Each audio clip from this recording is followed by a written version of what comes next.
Okay. So I have some of the other local groups that might be beneficial to everybody, but I did want to go over. I did a phone town hall on the 27th with the 7th Legislative District, and that is the one that covers Okanogan, Ferry, Stevens, Pondere, and the northern half of Spokane. And so this was with Representatives Hunter Abel and Andrew Engel and Senator Shelley Short. I got a weird phone call that came in as spam. I Googled it and it popped up as houserepublicans.wa.gov town halls. And so I called it back and was able to join the meeting. You press star to get in line to ask a question.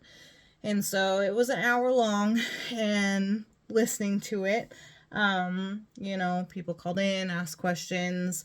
It wasn't a lot that I felt like was beneficial to take notes. A lot of our gun rights, what are those Democrats doing? And most of their answers were, well, the majority Democrats are just putting these terrible bills into office, and so we're just killing them. And there was no discussion of compromising or, coming to terms with any kind of beneficial bill. And, well, this bill is great except for this one little thing, and so we just killed it. And it just really was a lot of, that's all they were doing. It's nothing of like, well, this is what action we're taking. This is the bill that we're putting in.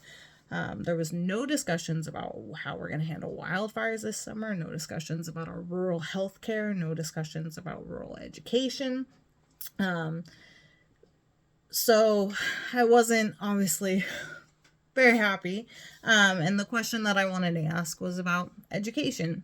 I decided to focus on kids. What are you doing to make sure that our kids continue to have and improve our education, that, things like TK, which my son's going into this year, are funded, and making sure that our kids can still go to school and that teachers are there.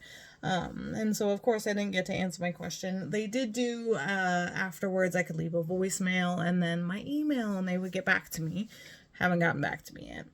And then they did have 3 polls asking about, the road use tax based on mileage, and then the budget deficit that we have for the state. How do you feel like they should fill that? Should they just do budget cuts? Should they just not change anything? Or should they increase taxes? And I felt like nothing had more information added to it.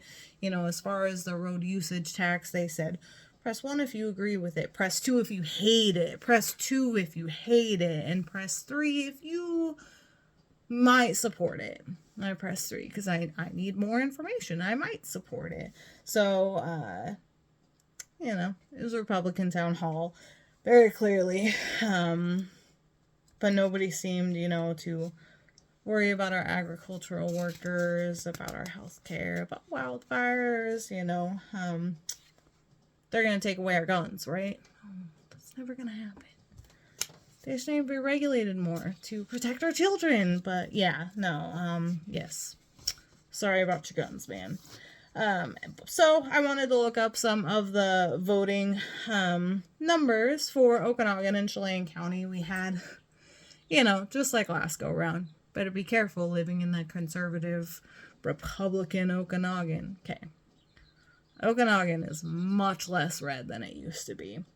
So our average Democratic voting is about 40%, Republicans about 57%. And then our voter turnout is 78%. So there's another 22% that just didn't vote. 40% voted for Harris, over maggots was 55%. So, I really feel like Okanogan is much more purple once you start wandering around and get out of your little, sounding board group. So we have, Pateros is pretty good. Up the Met House is pretty good. Omak and Okanogan. There's just a lot of those older holdouts who, they're the ones at the bar at 5 o'clock, and so exposures to those. I gotta deal with my cats real quick. Hold